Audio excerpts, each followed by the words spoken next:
महेंद्र सिंह धोनी, उनको लेकर क्या क्या सवाल थे? 9वें नंबर पर बैटिंग करते आए हैं, उनका जवाब उन्होंने दिया था अगले ही मैच में वो पहले बैटिंग करने आए, अगले मैच में उससे और अगला मैच आता है उसमें और थोड़ा नीचे बैटिंग करने आए। आज तो उन्होंने सारे मतलब इस पे नंबर को लेके जो सवाल उठाने वाले थे, आज तो उनको करारा जवाब दिया, बहुत ही ज़्यादा ऊपर बैटिंग करने आए। अगला सवाल ये था कि ये हिट नहीं कर पाते हैं। आज उन्होंने दिखा दिया है कि 43 की उम्र में भी वो इस टीम के अभी भी बेस्ट हिटर हैं। और बेस्ट हिटर मैं इतने कॉन्फिडेंस के साथ इसलिए कह रहा हूँ क्योंकि आप इंटेंट की बात करोगे ना, तो उनसे ज़्यादा इंटेंट किसी भी प्लेयर ने नहीं दिखाया, चाहे वो डेवन कॉनवे का 69 रन हो या फिर शिवम दुबे की वो पारी हो। लेकिन जो इंटेंट धोनी ने दिखाया, अगर वो कैच नहीं युजवेंद्र चहल ने लिया होता या उनके पास सीधी नहीं गई होती बॉल, तो हो सकता है कि वो चीज़ जो है आज मैच का नतीजा जो है वो चेन्नई के पक्ष में होता। अब ये तो मेरा मानना है, हमारे दो साथी यहाँ पे प्रशांत और सुकांत मौजूद हैं, तो पहले शुरुआत प्रशांत से करते हैं। भाई, धोनी ने तो आज एक ही दिन में सारे सवालों के जवाब दे दिए। भाई आप लोग बोल रहे थे, देखो आने लगा ऊपर, मतलब अब मैच नहीं जिता पा रहा तो क्या करे यार। हाँ, आप लोग की उम्मीदों पर खरा उतर रहा है, 9वें से 5वें पे आ गया, और क्या चाहिए आपको। हाँ, और सबसे बड़ी बात है कि आने की बात नहीं है, जिस तरीके की पारी, जिस तरीके के हिट्स लगाए हैं आज उन्होंने, आज जो उन्होंने पारी खेली है वो देख के आपको मतलब ये लग रहा है ना कि अभी भी ये चेन्नई सुपर किंग्स के फैंस के लिए अच्छी बात भी है, और अगर ओवरऑल क्रिकेट के लिए कहोगे ना, उनकी टीम के लिए, तो ये बहुत बुरी बात भी है कि 43 की उम्र में अभी भी वो आपका बेस्ट प्लेयर है। अगर इस टीम में कभी भी आपको अगर 20 बॉल पे 50 रन की ज़रूरत है ना, आप अगर किसी एक बंदे की तरफ देखोगे, ओपनिंग से मैं बात कर रहा हूँ, तब भी आपकी नज़र धोनी और शिवम दुबे दो ही प्लेयर पे जाएगी, क्योंकि इस पूरी टीम में ही कोई प्लेयर नहीं है। फिर तो रवि मुझे ऐसा लगता है जब आप लीजेंड्स लीग देखते हैं ना, युवराज सिंह भी बढ़िया छक्के मारते हैं, ठीक है, उनको भी आ जाना चाहिए। क्यों नहीं, तो युवराज के सामने बॉलर्स भी वैसे होते हैं ना, आप लेजेंड्स बॉलर भी होते हैं, जरा उनका भी ख्याल रखिए। यहाँ बॉलर आपके सामने कौन थे? लॉकी फर्ग्यूसन 150 फेंक रहे थे लगा। अरे ठीक है, अब यार क्रिकेट, अब यार धोनी क्रिकेट खेलना थोड़ी नहीं भूल गए हैं, छक्का मारना थोड़ी नहीं भूल गए हैं। तो बात वो है, देखिए बात सिंपल सी ये है, आई थिंक अगर मैं सही हूँ तो 30 गेंद में 70 रन चाहिए जब धोनी आए थे। लगभग नहीं 30 में नहीं, 4 ओवर में 70 चाहिए, 30 में 75 चाहिए थे, जिस ओवर में शुभम दुबे आउट हुए उसमें 5 रन गए थे, ठीक है, 4 में 70 चाहिए थे। तो धोनी को पहली बात तो यहाँ नंबर की बात ही नहीं है कि कौन सा नंबर पे आ रहे हो, ठीक है, और धोनी ऐसे सोचते भी नहीं है। ये हम मतलब लोग सोशल मीडिया बोलने लगे इतना नीचे इतना डीप क्यों ले जा रहे हो। धोनी आते हैं runs required and balls required को देख के, लेकिन यार 24 गेंद में 70 रन बहुत होता है।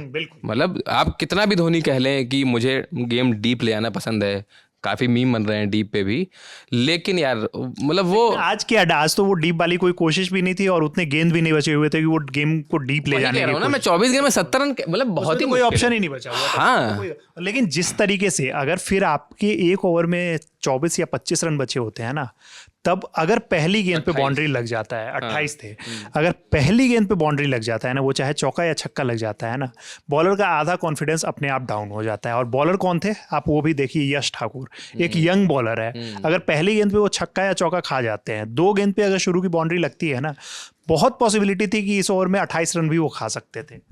लखनऊ के अगेंस्ट एक मैच था, यश ठाकुर बॉलिंग कर रहे थे और धोनी ने उनको एक छक्का लगाया था हट करके, विकेट के आगे जा करके, और पीछे की ओर छक्का लगाया था।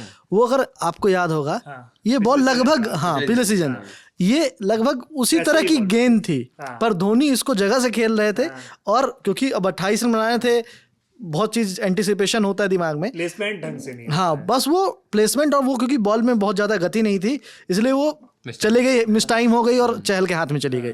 लेकिन क्या उस ओवर में 28 रन बन जाते? ये बहुत मुश्किल है, क्योंकि 28 रन इज ऑलमोस्ट लगभग 5 छक्के, तो वो 6 बॉल में 5 छक्के मारने किसी के लिए भी बहुत मुश्किल है। मैच ये हम हारे कहाँ, जो चेन्नई सुपर किंग्स वाले अगर कहें कि मैच कहाँ हारे, तो वो हार गए वहीं पे जिस समय कॉनवे पारी को स्लो खेल रहे थे। हाँ, अंत में उनको रिटायर हट देना पड़ा, मतलब कॉनवे को रिटायर हट होना पड़ा, उनकी जगह जडेजा आए, वो भी कुछ नहीं कर पाए, 5 बॉल में 9 रन बनाए।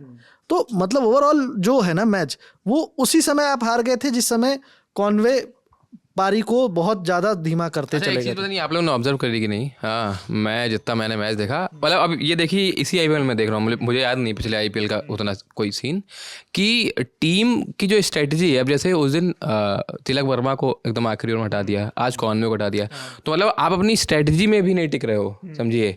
वो प्लेयर बीच में जाके बॉल ज़्यादा खेल जाता है, उसके बाद आपको लगता है नहीं अब मैच फंस रहा है यहाँ से, इसको बाहर बुला लो, है ना। लेकिन कॉनवे वाले में आज वो जो तिलक वर्मा के साथ हुआ था, तिलक वर्मा को बुलाया गया था, लेकिन कॉनवे को देख के हम लोग भी बात कर रहे थे ना, कॉनवे को देख के लग रहा था कि वो थके हुए हैं, उतनी बॉल खेलने के बाद से ही वो थके हुए नजर आ रहे थे, उनसे ना हिट लग रहे थे, तो वो खुद से ऐसा लग रहा था कि खुद ही उनका डिसीजन था कि भाई हमें बाहर बुला लो, हमसे तो नहीं होने वाला है अब। और तब तक जब तक जडेजा आए थे तब तक मैच ऑलमोस्ट खत्म हो चुका था, वो चेन्नई के पास कोई ऑप्शन बचा, तो जब धोनी आए तब भी खत्म हो गया, खत्म था। 70 रन कहाँ ही बहुत बनता है यार, मतलब जितने रेयरली। ये मैच एक्चुअल में खत्म पता है कहाँ हुआ था? मुल्लापुर में अगर आप रिकॉर्ड देखो ना कि रन कितने बनते हैं, उसके हिसाब से ये रन ओवरऑल 40 रन ज्यादा थे। आप मैच तो बॉलिंग में ही हार गए थे, अब बैटिंग चाहिए थी कि एकदम एक्स्ट्रा ऑर्डिनरी कोई प्रियांश आर्या की तरह पारी खेल लेते हैं। सचिन रविंद्र शुरुआत अच्छी रही, इन लोगों ने 6 ओवर में 60 रन बना लिए, जो अब तक नहीं बना पाए थे। पावर प्ले में ये सबसे खराब रहते थे, लेकिन इस बार यहाँ रन बनाए। पर उसके बाद सचिन के आउट होने के बाद कॉनवे स्लो होते चले गए धीरे धीरे, उसके बाद दुबे एक तरफ से रन बनाते रहे, लेकिन कोई उसके आगे कुछ वैसा रहा नहीं। वो इंटेंट बीच में ही मिसिंग हो गई। पार्टनरशिप जो इनकी बिल्ड हो रही थी, जिस तरह से शुरुआत में इनकी पार्टनरशिप रही दोनों की, उसके बाद जो चाहिए था रन रेट, जिस रन रेट से रन बनाए थे, कॉनवे उसमें पिछड़ गए थे।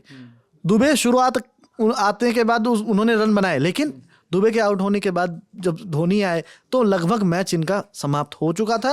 वो पहले ही पता था कि अब फिर मैच जो है वो कितने रन क्लोज जा रहे हैं, और अंत में वो स्टेटमेंट आया कि हम बहुत खुश हैं कि हम सिर्फ इतने रन से हारे।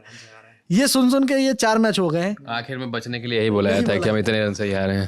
वो हमारे एक कप्तान है, वो नेशनल टीम के कप्तान है, जो टॉस हारते हैं ना लगातार, तो वो कहते थे कि अरे ठीक है हम तो यही सोच रहे थे, अगर सामने वाली टीम कहती है कि बैटिंग ले रहे हैं तो वो कह देते हैं कि हाँ हम तो बॉलिंग ही सोच रहे थे, बॉलिंग लेती है तो हाँ हम तो बैटिंग का ही सोच रहे हैं। रोहित शर्मा की बात कर रहे हैं। हाँ वही रोहित शर्मा की बात हो रही है, तो यहाँ पे वही चीज़ हो रहा है। लेकिन जिस तरीके से चेन्नई की टीम ओवरऑल, फिर से एक बार बात की जाए ना, ये वर्स्ट टीम है, मैं बहुत ओपनली बोल रहा हूँ, इससे ख़राब टीम आज तक नहीं देखी है। आपके पास एक ऐसे बैट्समैन नहीं है ना, आज अगर इस स्कोरबोर्ड पे 180 रन भी लगा होता ना, मैं गारंटीड कहता हूँ कि तब भी हार जाती है टीम, क्योंकि वो उसी इंटेंट के साथ, उसी सोच के साथ ये ग्राउंड पे खेल उतरते हैं। पता नहीं इनकी बैटिंग क्या होती है। 6 ओवर में 60 रन जोड़े, उसके बाद उनकी बैटिंग देखिए, अगले 7-8 ओवर में उनकी बैटिंग देखिए। पता नहीं, मतलब ये लोग पहले से मान के चले हुए हैं कि हमें इस बार एक भी मैच नहीं जीतना है। इस बार जो है हम एक टीम ऐसी बन के रह जा रहे हैं जिनको मैच वैच जीतने से ज़्यादा कोई मतलब नहीं है। हमें एक लोगों को इंटरटेन करना है, और हमारे पास एक प्लेयर हैं जो लोगों को क्राउड पुलर जो है ना, उनके पास एक ज़बरदस्त क्राउड पुलर है धोनी। और वो बेचारा, मतलब बेचारा वर्ड इसलिए यूज़ कर रहा हूँ कि वो इस उम्र में भी आके पूरी ताकत दिखा रहे हैं, सब कुछ कर रहे हैं, लेकिन ये टीम कहीं से भी जोश। यही बात मैं कहने वाला था कि वही है वो, आप जब टीम बनाते हो तो वो एम समझ में आता है आपका, कि आपका एम क्या है, क्राउड पुल करने का, क्रिकेट खेलने का और टूर्नामेंट जीतने का। इस बार कहीं से भी नहीं। वही मैं कह रहा हूँ, तो वही है। तो अब क्यों ऐसा हो रहा है कि टीमें बोल रही कि भाई हमारे हिसाब से पिच बना दो, क्योंकि हमने जो टीम बनाई हमको लग ही नहीं रहा है कि वो वैसे पिच पे काम कर पा रहे हैं, या हमारे पास बॉलर्स अच्छे हैं। आप एलएसजी को ही ले लीजिए, ठीक है, सबसे खराब बॉलिंग इस आईपीएल की। तो वही कह रहा हूँ, तो वो अब उन लोग को रियलाइज हो रहा है कि क्या कर रहे हैं। तो अब या तो अब जैसे सीएसके का एग्जाम्पल, क्योंकि सीएसके हारी है, धोनी की बात हो रही है, तो टीमों को क्या करना पड़ेगा, आपको उस इल्यूजन से बाहर निकलना पड़ेगा कि बड़े खिलाड़ी, बड़े नाम, ठीक है, वो कब तक जिताते रहेंगे आपको, ठीक है ना। अभी यही 1 साल बाद हम विराट कोहली के लिए भी शायद बात कर रहे होंगे। आरसीबी के साथ मान लीजिए इस साल नहीं खिताब जीतती है, तो फिर से वही बात होने लगेगी, विराट कोहली कितने रन बनाए, कि मतलब आपको वैसी टीम तैयार करनी पड़ेगी ना। ये तो मैनेजमेंट का फॉल्ट है ना, इसमें तो आप कहीं भी किसी भी प्लेयर को दोष नहीं दे सकते हो। और जिस तरीके की पारी रही है आज, मतलब बार बार हम लोग इसी का जिक्र कर रहे हैं, उन्होंने एटलीस्ट इंटेंट दिखाया। बाकी प्लेयर्स, शिवम दुबे की एक पारी को छोड़ दे, किसी में भी वैसा इंटेंट नहीं नज़र आया। और ये ही मतलब क्रिकेट के लिए, और ख़ासकर चेन्नई की टीम जो लगातार मतलब जो 5 बार चाहिए आईपीएल चैंपियन रह चुकी है, तो उस जैसी टीम से कप्तानी में मैं वैसे कह रहा हूँ कि हाँ, मतलब धोनी की कप्तानी में आप कह लो, चेन्नई की टीम कह लो, आप तला फॉर रीजन कह लो, जो भी रीजन है, लेकिन इस टीम से ये एक्सपेक्टेशन रहती है, और सेम ऐसा ही खेल मुंबई की टीम भी दिखा रही है। तो ये दोनों टीम जिस तरीके का खेल रही है वो देख के एकदम फैंस जो है काफ़ी निराश होंगे, क्योंकि फ़ैन फॉलोइंग इन दोनों टीम की बहुत ज़्यादा है आरसीबी को मिला के। आरसीबी भले ही अच्छा कर रही है, गलत कह रहे हैं बाकी रविराज, अब फैंस निराश नहीं होंगे ना, क्योंकि टीवी को देखने आ रहे हैं। मैं चेन्नई के ओवरऑल फ़ैन की बात कर रहा हूँ, सिर्फ धोनी के फ़ैन की नहीं बात कर रहा हूँ। हाँ, अधिकतर फ़ैन उसमें से धोनी के होते हैं। आपका क्या मानना है इस पूरी चेन्नई की टीम को लेकर? आपका क्या मानना है धोनी की इस पारी को लेकर? आपकी क्या राय है कि धोनी आगे भी इस टीम के लिए अकेले अपने ऊपर जो है ना कि इस टीम को एक बोझ की तरह ढोते रहेंगे अपने ऊपर, या फिर कोई और एक सितारा आपको लगता है कि चेन्नई की टीम में उन्हें मौका देना चाहिए और वो भी एक प्रियांश आर्या बन के उभरेगा? कमेंट बॉक्स में ज़रूर बताइए, कुछ ऐसे नाम आपके पास हो तो। मेरे साथी थे प्रशांत, सुकांत, और वीडियो को शूट किया है दानिश भाई ने। देखते रहिए ललन टॉप स्पोर्ट्स और ललन टॉप। धन्यवाद।